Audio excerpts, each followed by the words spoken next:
Headlines आपने जानी। आपको बताएं कि नए साल के पहले दिन पाकिस्तान स्टॉक एक्सचेंज ने तारीख की नई बुलंदियों को छू लिया है। 100 इंडेक्स 1,75,535 पॉइंट्स पर ट्रेड कर रहा है। दौरान ट्रेडिंग इंडेक्स में 1480 पॉइंट्स का इजाफा हुआ। इसी पर बात करने के लिए हमारे साथ मौजूद हैं खाकान नजीब साहब। बहुत शुक्रिया आपके वक्त के लिए। खाकान साहब, पहले तो ये बताइएगा, स्टॉक एक्सचेंज जो है वो हमने देखा स्टॉक मार्केट बुलंदियों को छूती रही 2025 में। क्या समझते हैं 2026 कैसा रहेगा स्टॉक मार्केट के लिए? पाकिस्तान की मार्केट का तकरीबन 50% रिटर्न ऑन दी एवरेज रहा है। इससे पहले भी जो 2 साल हैं वो बहुत मुस्बत रहे हैं। पिछले 3 साल का जो एवरेज रिटर्न है वो तकरीबन 60% है ईयर ऑन ईयर। पाकिस्तान की मार्केट एक डिफॉल्ट लेवल पे ट्रेड कर रही थी जब 2023 में पाकिस्तान की ज़र मुबादला के ज़खायर जो थे वो बहुत कमज़ोर हो गए, IMF की इंगेजमेंट टूट गई और ओवरऑल एक हालात ऐसे थे कि मुल्क में एक रुपया कमज़ोर हो रहा था, मैक्रो इंस्टेबिलिटी थी। वहाँ से एक प्राइस टू अर्निंग्स 3 की थी। वहाँ से ये जो 60% ऑन दी एवरेज 3 साल का रिटर्न इसलिए आया कि री रेट हुई है मार्केट। आज price to earnings on the average 7-8 के करीब आ गए हैं। इसमें प्रॉफिटेबिलिटीज भी बेहतर हुई हैं। जब इन्फ्लेशन होती है यानी कि हाई इन्फ्लेशन में कीमतें बढ़ती हैं तो उसका एक असर ये आता है कि प्राइसेस बेहतर होती हैं, प्रॉफिटेबिलिटी बेहतर हुई। इस वक्त जो रैली चल रही है, अगर लोग समझना चाहते हैं कि आज क्या है, वो एक लिक्विडिटी रन रैली है।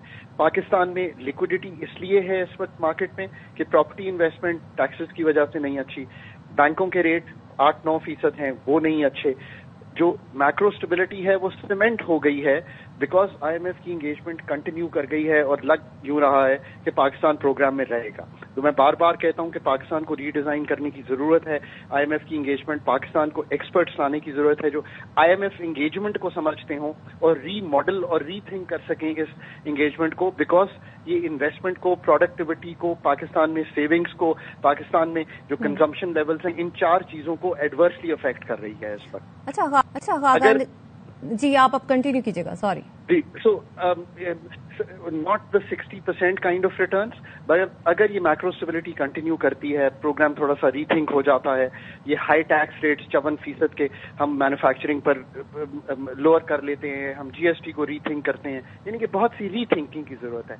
आपने जो पिछले 2 साल थे वो इस मैक्रो स्टेबिलिटी में गुजार लिए हैं, but that time is past. Even in that time मैं हमेशा यही कंटेंट करता रहा हूं कि हम बहुत हाई रेट्स ऑफ टैक्सेशन पे, टैक्स टू GDP पे मुल्क को चला रहे हैं। मुल्क को इन्वेस्टमेंट टू GDP पे चलाने की जरूरत है।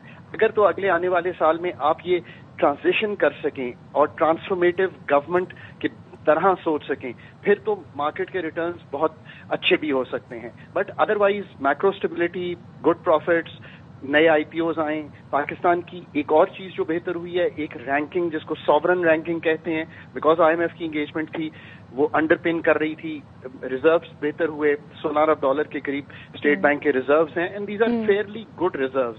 ये भी याद रखिए ये बोरोड रिजर्व्स नहीं है। मार्केट में लिक्विडिटी थी, उसने $8-9 अरब मार्केट से पिकअप किया सेंट्रल बैंक में। All this is good. आखिरी बात यह है 2026 का पहला दिन है। Pakistan has to start thinking on a transformative level on regulatory reform, on Pakistan's investment reform, on Pakistan's growth strategy. ये बगैर माइंडसेट की तब्दीली के, और अगर आप ये सोचेंगे नहीं कि हम स्टेबिलिटी से निकलें, stability is a prerequisite, it's a necessary condition but not a sufficient condition कि employment, jobs, growth, investment, productivity. Pakistan को ये ट्रांजिशन करनी है और ये जरूरी इसलिए हो गया है कि अब प्रोग्राम अपनी लास्ट 2 इयर्स में आ गया है।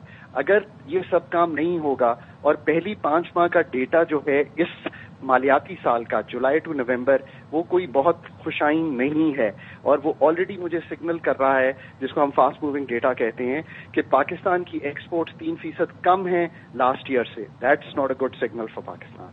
बिल्कुल, बहुत सारे शोबों में बेहतरी की जरूरत है। इस हवाले से बात कर रहे थे खाकान नजीब साहब। आपका बहुत शुक्रिया।